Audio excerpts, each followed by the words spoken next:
Well, after all that, I'm going to start with a downer. We've got a lot of problems these days. How do we deal? You know, the American writer William Dean Howells had a suggestion. He observed that Americans love a tragedy as long as it has a happy ending. The problems aren't so happy. Join me as I hunt for some hope. First, the tough stuff. Now, I'll offer a few reports from across the political aisles that show real losses that lead to real grieving, even as tragedies to some are just passing events to others. They all show evidence of the human reaper bringing convulsive changes. One example. Right now, there are 10,000 to 100,000 species going extinct every year. Many are gone before we even know about them. There have been 1 million or more abortions each year in the last few years, with an increase by 10% even after the national ban in 2022, showing women clinging to their reproductive rights. A third example, a gruesome example, war. Massive deaths. Ukraine war and the Gaza war we know about in the news constantly, but you know, those are 2 of 42 violent conflicts going on. Plus, mounds of plastic, mounds of dead, desperate migrations of people around the world, terrible diseases, climate change, shortages of products that are increasing competition and prices, not to mention each person's own personal issues. Have a nice day. What to do? What can I do? What can any of us do? I wonder so many people are discouraged. But you know what? For all those problems, the biggest problem may be in how we look at our problems. Take selective attention, for example. It has a lot of power, but it also produces some problems. First, the powers. Our brains do good work. You can do same. All of our brains do some good work. They solve problems through the power of selective attention. You can focus. Attention also gives us the capacity to think creatively. And with that mental gatekeeper, we have to make choices, of course, right? That includes the power to ignore. And thereby, we have some increase of problems. Because for some people, problems are too big to notice. Take, for example, big consumption, big material consumption. It has a lot of side effects. But if we get really normalized to it, it just becomes part of everyday life. Out of sight, out of mind. Or those who do notice their problems, the problems around us, it's so overwhelming to think about them that it's tempting just to look away. Kind of like that children's game. I don't see you. The problems are big. Even the leaders have difficulty dealing with them. Back to my own life. So even before addressing problems, we have difficulty just in paying attention to them. A second burden comes from the way Americans are so polarized. Americans have many different views. And there are 2 common responses to polarization. One is fighting, and the other is courtesy. They each have some advantages. Fighting allows us to see differences sharpened. You know, it's clear, at least. And with fighting, sometimes you win. You know, a lot of people like winning. But every time there's a victory, the other side says, I'll get you next time. So the only sure bet with fighting is more fighting. Now, how about courtesy? It's less destructive than fighting, and that's a good thing. But as with the local group, one small step, Maybe you've heard of them. They urge people to talk about they urge people of different views to talk about their lives, not their differences. And that leads to a kind of niceness of papering over the differences. Also, fighting and courtesy even add to the problems we have, because they reinforce the sense that the choices are sharp and absolute in contrast with each other. That leaves little room for listening across differences, much less learning from them. So there you have it. With overwhelmed attention, there's a tendency to say, what's the point? And with polarization, there's a tendency to say, absolute answers are bust. These are some of the burdens we have for dealing with our problems. Now you may be thinking, hey, Busta, you promised some hope. Well, okay. For that, I take some inspiration from Sesame Street. You're walking down the road, and there's a dinosaur in the middle of the path. What are you going to do? Then I imagine a modern Muppet Greek chorus chanting out, not under, not around, through. Okay. Go through the challenges with attention. Go through the differences in polarization.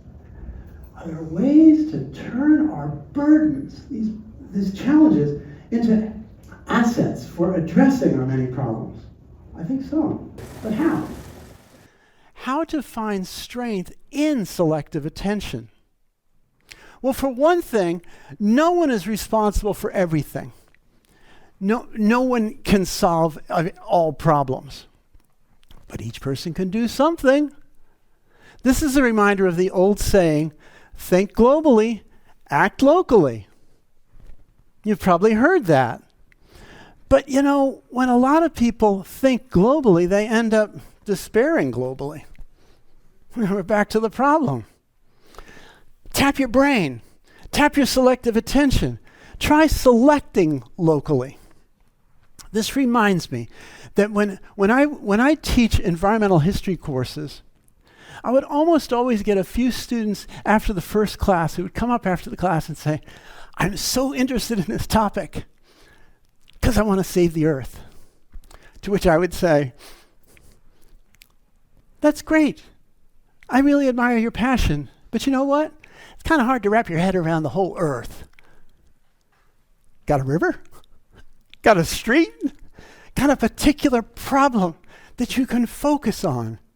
Because that will present specific opportunities to sink your teeth into and to be able to gain some initial successes, to be able to deal with those discouragements. Those provide toeholds that allow you to broaden out. Someone in the next town might say, hey, you were able to save that species. I wonder if we can too. Then you can begin to think globally and even act globally. By contrast, despair is a luxury. It's a luxury of the well-to-do. Because if you have the means, you can cushion yourself from the problems in touching your personal life. You might be sad. Oh, that's so sad that that's happened to those people. But it doesn't really affect you personally. Maybe you've heard of the radical environmental group Earth First. But you know what? The real radical step is thinking about how these big problems affect people personally. Local first. That's the real radical step. Then take on the whole earth. Okay, how about finding some resources within polarized differences? Well, the resources are right under our noses, really, if we're going to just avoid the temptation to look up our noses at those we disagree with. The conventional wisdom is that with polarization, the choices are either or. Boom, boom. But you know, each different view from each human being stems from that person selecting parts of experience that make sense to them or that they're living through, that they're walking through. The whole of experience is so much more complicated and downright wicked. Not morally wicked, but wickedly complicated. But a funny thing happens on the way to problems getting more complicated. that also means that there are more angles of entry for dealing with them. Now, I'm going to dare me, I'm going to dare to present the wicked difficulties of two wickedly difficult problems made worse by each polarized side thinking the worst of the others. I am absolute audience participation now. Are you ready? Yes. Yeah. Well, I'm glad to hear that because these are tough. Okay, I warned you. Okay, I'm glad you're with me here. The issue of abortion. Mention that and most people want to just run away. The politics of abortion presents pro-choice versus pro-life. Pro-choice people defend the rights of women. Pro-life people defend the rights of babies, right? News alert, we need both, right? Think beyond politics. There are countless opportunities to improve the lives of women and babies. They all face countless problems, and each is a locale for personal and social improvements. If we can just pay attention to the array of issues they're dealing with. In healthcare, medicine, and nutrition, in their social lives, housing and childcare, in their economic experiences, education, employment, poverty, legal issues, child welfare, domestic justice, discrimination. Neglect any of these, and personal craters grow into enormous social problems. Here's another wicked problem. Mention Israel and Palestine, and most people want to run and hide. The current politics grows from a century of conflict amplified by the tragedies of anti-Semitism and colonialism. When it seems the situation can't get worse, tomorrow's news or next month's events, and it does. Americans are behind the American policies that are funding lots of weapons of war and funding a lot of efforts to repair the destruction from those weapons. It's a loop. What is wrong with this picture? Now, there have been numerous good, very good peace plans, but their impacts have tended to be small and brief because the fear and the anger is so intense.